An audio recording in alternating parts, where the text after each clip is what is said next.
Nous sommes donc confrontés à une nouvelle flambée des prix, en particulier des prix de l'énergie, avec le gaz, avec le carburant, avec l'électricité, et tout ça dans une période où déjà les salaires sont attaqués par tous les bouts depuis des années. Alors c'est une situation évidemment qui ne peut pas durer.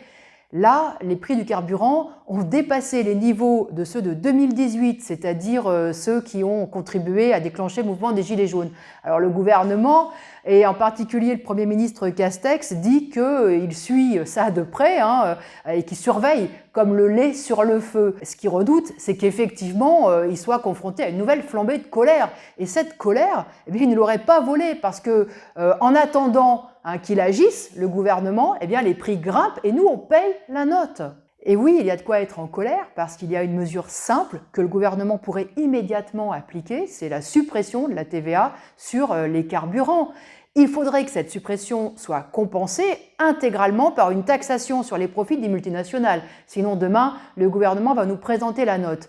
Cette mesure, il faut bien sûr la revendiquer, mais pour les travailleurs, cette mesure n'est qu'un petit bout de la solution, parce qu'en réalité, on est confronté à une augmentation générale des prix. C'est aussi l'augmentation des loyers, l'augmentation des produits alimentaires. Oui, il faut des augmentations de salaire, des salaires de base. Il faut une augmentation mensuelle de 500 €. Et avec moins de 2 000 € par mois, on ne peut pas vivre dignement.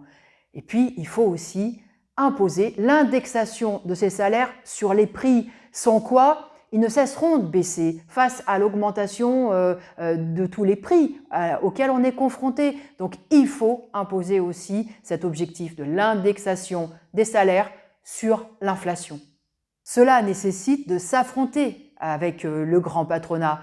Tant que les travailleurs resteront l'arme au pied, il n'y aura d'augmentation possible que pour les profits, que pour les dividendes et que pour les grandes fortunes. Si on veut des augmentations de salaire, eh bien, il faut renouer avec les luttes massives et puissantes du monde du travail.